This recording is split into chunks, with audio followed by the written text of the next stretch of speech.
Assalamu alaikum everyone. This is Noor from English Club Malaysia. My guest today is Pirzada Syed Hamid Bukhari Sahab. He is an Irish teacher and Punjabi poet.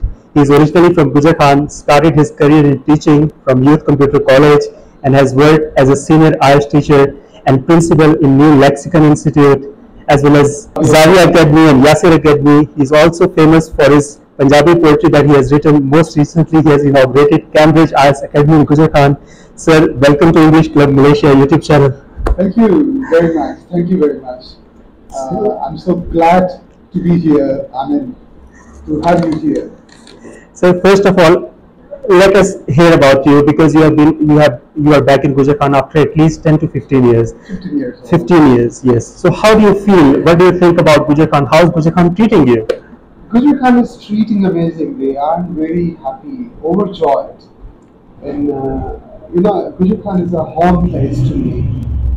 The people of Gujar are extremely hospitable.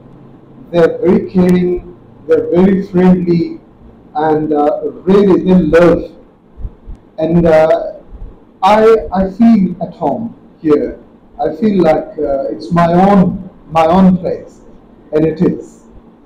So you have been to Rawalpindi. Somebody who hasn't been to Gujar, what do you tell about? How would you describe the culture, the people of Gujar? What do you think about Gujar? People of Gujar, what I can say is, for the people of Rawalpindi are concerned, they are business-minded entrepreneurs generally, and as far as the people of Gujar are concerned, they are more traditional ones. Here is a rural touch and very pure touch. Right. I mean, very pervasive people, very deep people, very caring towards other. They take you to different places. I mean, walk you here and there.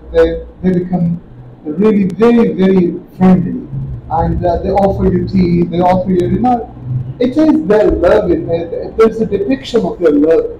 Wherever you go, they come across you come across nice people, wherever you go.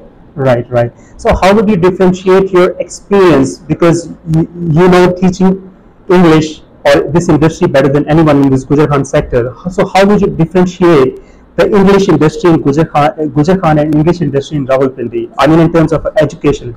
Well, so many teachers are teaching in English language in Rawalpindi. There are a lot of institutions. In fact, the most unfortunate part is that most students don't trust every teacher, every sitting teacher for spoken English language. Spoken English language is not taught well.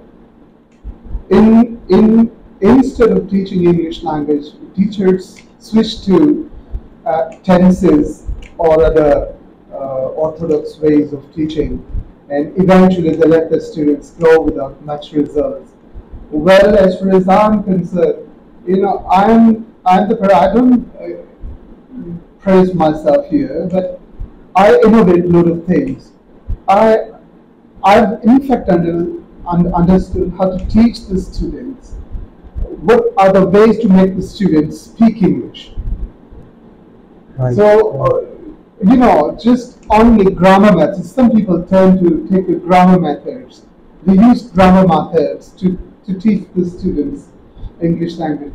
But only grammar methods don't work unless there is a proper and particular environment for students to be. So, an institution represents great ambience for English language where students feel satisfaction, okay, and right. they do learn. Right. So, for example, if you talk about a student's point of view, if you put yourself in a student's shoe, you have been a student once in your lifetime. Yeah.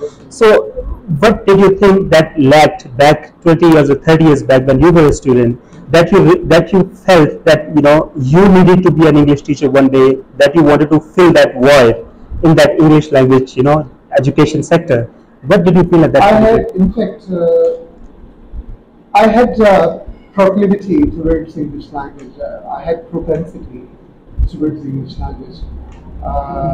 When I had the senses, for example, when I was a very young kid, I used to write a lot of notebooks, and I used, I felt like speaking, and I would speak.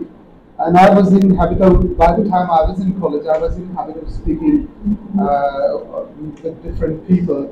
And then I had realized that I would do something. And I had taken, in fact, my way in my college life when I was in college.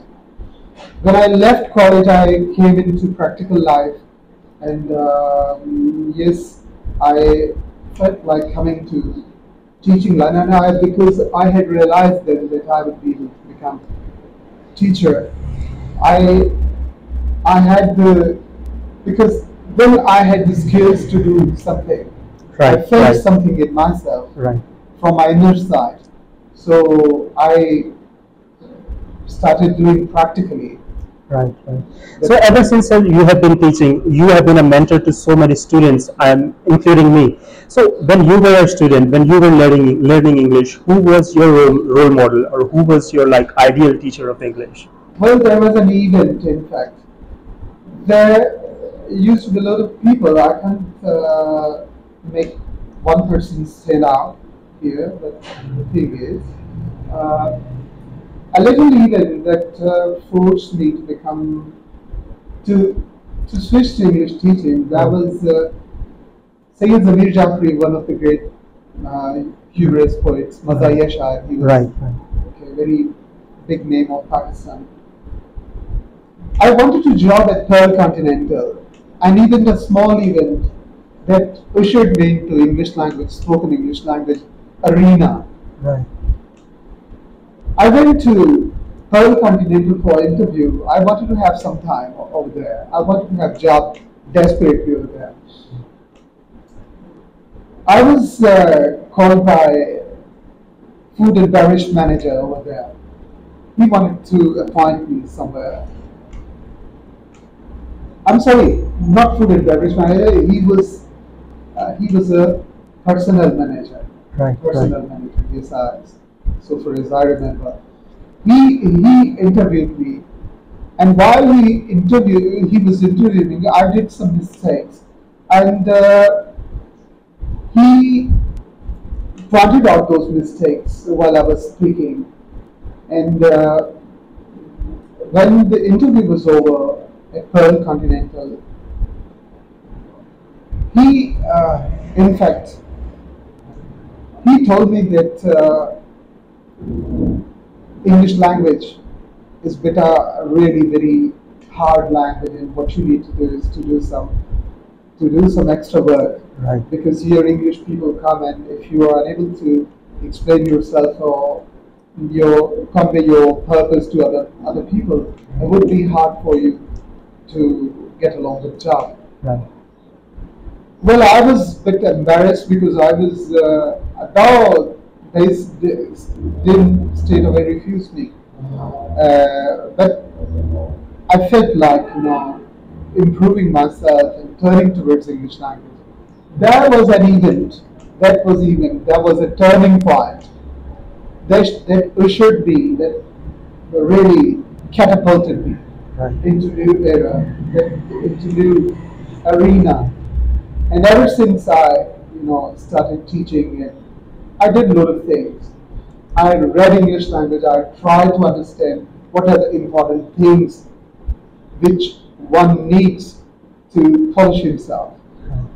These are the things. So, as you mentioned in the previous interview, also English is all about practicalities, not just about writing or reading. Yeah. So can you please confirm or mention what was your age at that time when you developed this inclination towards English? Well, I must have been 23, 24 years old. So, if I had met you, for example, when you were 23, 24, 25, so how were you? What were you like? Like, were you like? Tending to speak to everybody in English in order to keep up with the practice of English, and what were you like? Like, how did you develop this? Your question, in fact, made me think a few things. Like in my college time when I was there, I was in the habit of speaking English, and wherever I went, I had a group, small group. We used to be small group in college.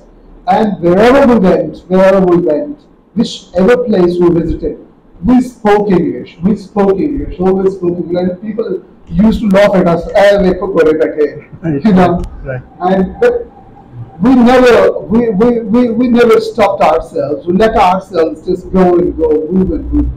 So ever since my college life, I had developed a propensity towards English language, and I was, I was greatly feeling the great, need to to have English language Right. fully. And ever since, I just felt like teaching, even reading. I'm, for example, I'm a teacher, and I feel like reading and reading. I know here there isn't an environment even suitable or conducive for the teachers to practice themselves. Here, Urdu is our native language. We generally speak either Patwari or Punjabi or such sort of language.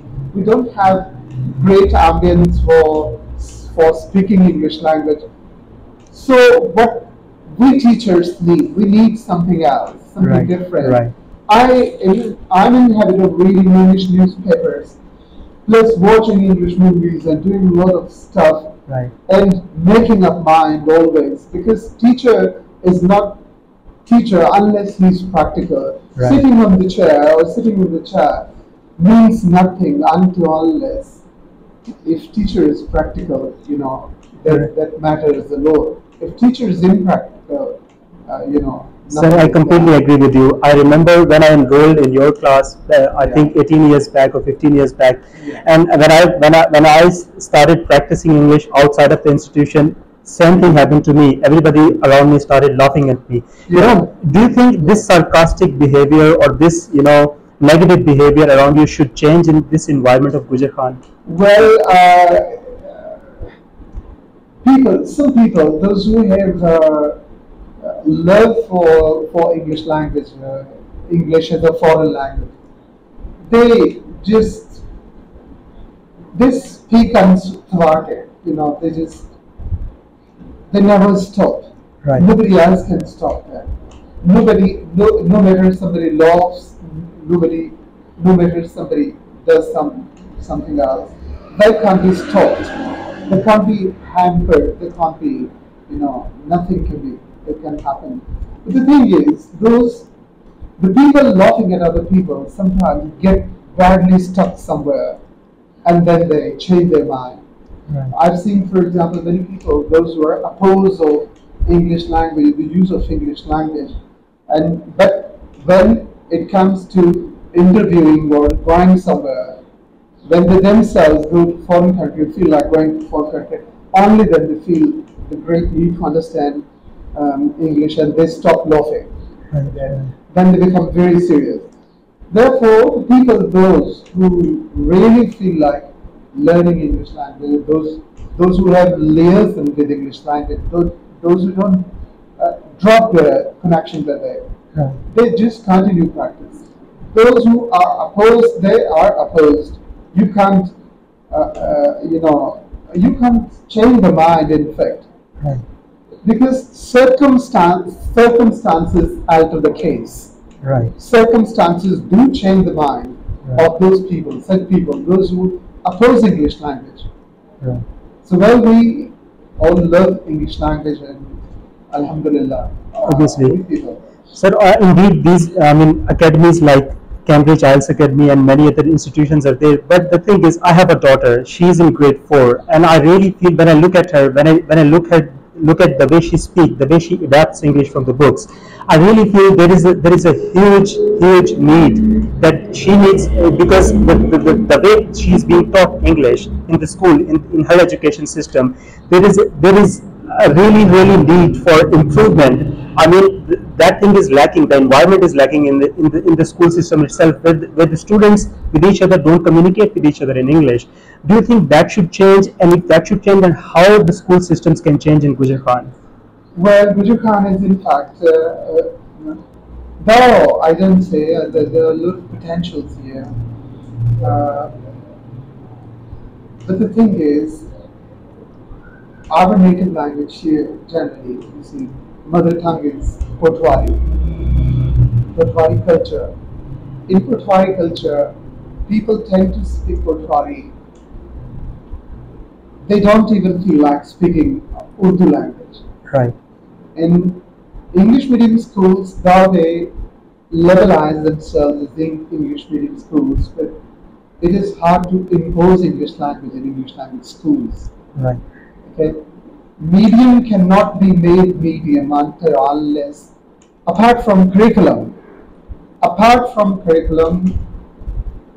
an institution needs proper practicality. Right. English language not only should be imposed, teachers must speak English language themselves. In the class, there should be involvement. However, in the whole school, there should be suitable ambience where students have great chances to speak and converse with other in English language. Because if medium is English, then if levelizing is in English, then and curriculum itself is in English, then there shouldn't be any kind of hindrance in speaking and disseminating English language or imposing English language within the premises. That becomes very important. So I think this is one of my most favorite questions. You are a Punjabi poet, and how do you manage the balance between teaching English language and reading Potwari at the same, or Punjabi poetry or writing it at the same A time? plethora of people have put the same question as you just posed this question. Right. The thing is that Allah Almighty has blessed a human being with gigantic qualities. If He uses, He can use His energies, He can use His powers, and Allah Almighty really blesses human being with qualities. If you pay little attention to other languages, I've seen many people speaking English very well, speaking French very well.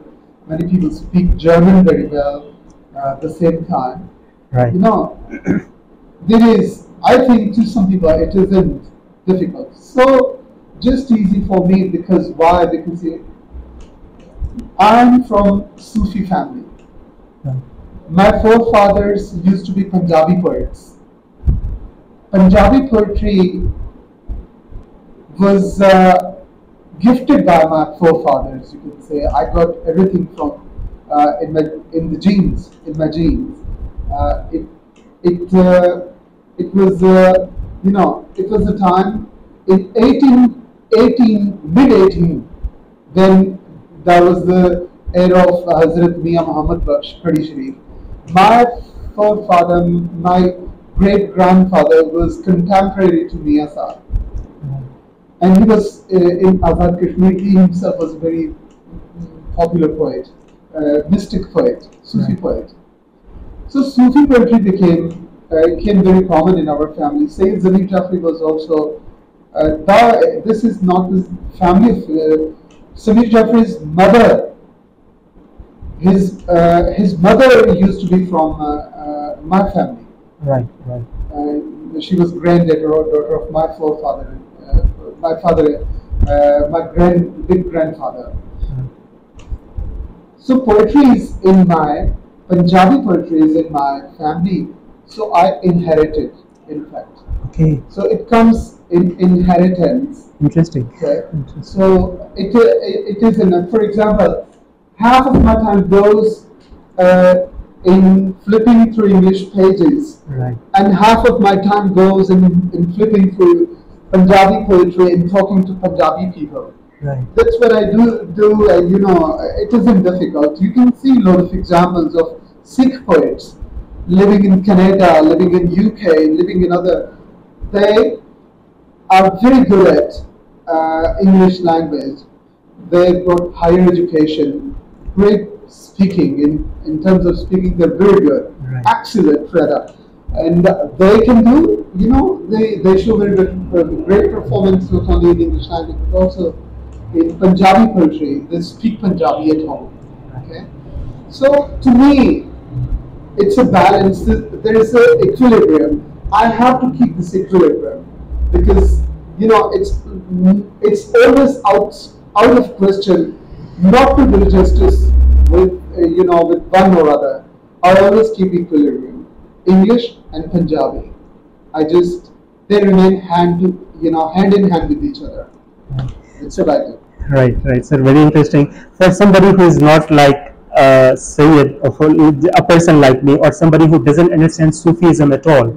So, can you please put some light upon what this Sufism concept is, and Sufism, in fact, is it something related to Islam? Yes, it is about Islam. It is it's a purity, in fact, purity of heart. In fact, Islam requires purity of soul, other than rituals. There is namaz, roza, hajj, zakat. There is prayers, fasting, hajj, zakat. We give alms to poor people.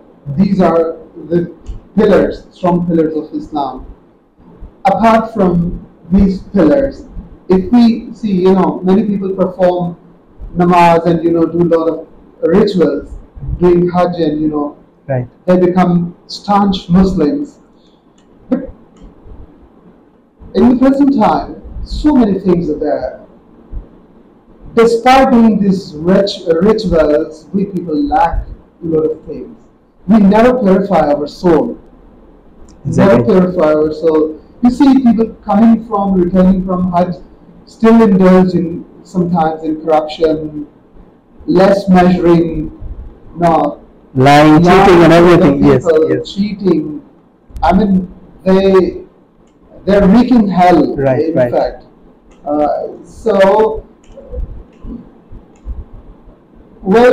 Sufism, in fact, is something, you may not offer, for example, you may not offer prayer, for example, you may not offer the obligatory rituals, Right. but still you need purity of soul. Right. Purity of soul comes if a Sufi teaches you how to help other. For example, if dog is dying right on the road, you need to give him water, you need to drag him to the shadow, you need to give solace to him. Right. Okay? Sufism is that if destitute is there, you need to help him by giving him money, by giving some certain help. Sufism is a very, very strange and very beautiful and very soothing domain, which cannot be understood by just common people. It is from Tarif because Sufis became Sufis in the era of the Prophet ﷺ. After the Prophet, era of the Prophet, peace be upon him, people used to get together. People used to do a lot of rituals. They used to sit. They used to tell the beads. They used to do the tasbih, that is zikr, and they disseminated Islam far and wide in India. You can take an example of Hazrat Jalaluddin Rumi. He was one of the greatest Sufi. Indeed. He was a great mystic, Sufi, great Sufi. Right. Hazrat Wasif Ali Wasif, great name of Sufism. Right. So many big names. Hazrat, I think Hazrat Lal Shahbaz Qalandar. They have been great Sufis. Okay, so Sufism. For example, Sufi Dhol. People say it's got nothing to do with Islam. It's got nothing to do with Islamic rituals. But many people don't understand what's the enjoyment, what's the ecstasy in Dhol and in Dhamal and all these things. You love Allah Almighty. The love of Allah Almighty, for example, emanates from the sound of Dhol. Dhol says Allahu, Allahu, Allahu. Right. Each and every beat says Allahu. So Allah, zikr of Allah, can be derived from each and everything.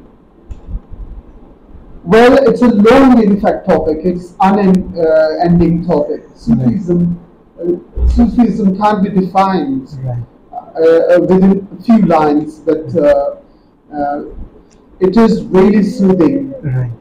It's soothing, and it is a field that can't be explained. I mean, very it can't be in simple words. Yes, exactly. It can't be contracted in simple words, in Right. few words. Right. Okay, so continence, what we call parhezgari. Right. We must abstain from bad things and join the right path, join the right direction. The right direction. Sufism takes you to the right direction. So one of the greatest Sufi once said that in Islam we do all the rituals and become Muslims. Okay? Right. In Sufis there is called a main shahra, Right. a main road, a main track. There is shahra. Some people descend right on the main shahra right from the beginning, straight away. That is Islam. Main shahra, main road is Islam, where people descend. Okay, but some people cannot understand. They don't feel like descending on the road because there are so many things. So Sufism is a source of attraction towards the main shahra. Okay. Okay. It is a rope. Yes, That- in kindergarten. Right. In kindergarten, they firstly make the children play with toys, Right. and then they take them to nursery, and And the next level, and the next a level. child firstly plays and gradually moves towards education. Right. Sufism is this. The true definition of Sufism. Okay. I had this, as an amateur, I had this idea that maybe Sufism is all about being radicalist and maybe not being modernized and not being able to accept modernism. I thought maybe Sufism was all about that, wearing those cultural or traditional dressing, or not adopting to maybe English language even. And you is one of the best examples, being a Sufi at the same time being a Sayyid and as an English teacher. So don't you face that kind of controversy? Sorry to cut you here. I can give some two examples. As with Wasif Ali Wasif. Right. He was clean shaven, like Right. myself. Right. He never had a beard. Right. Okay, and basically, example, you can see Professor Rafiq Ahmed Right. in Gujar, great scholar of Right. Islamic studies. Right. He knows everything. He talks about spiritualism and everything. He Yes. talks about spiritualism and everything, and he's got pervasive knowledge. So, well, Sufism doesn't mean you must do all the Islamic rituals, but first, yes, doing is very good. But the thing is, firstly, learn abstinence from bad deeds. Right. These are the major things. Right. Do good deeds, indulge yourself in good deeds. Okay, helping, people. I've seen many people keeping beard and having a whole what you call description. Exactly. That's The attire and everything. Attire and everything. Yes. Still, they don't do anything. Right. Okay, they don't feel like doing any good deed. But Practically, yes. I've seen clean shave people, and just with different attire, Exactly. which you can't expect to contrast here. This can be a pious man. Right. So such people do amazing deeds.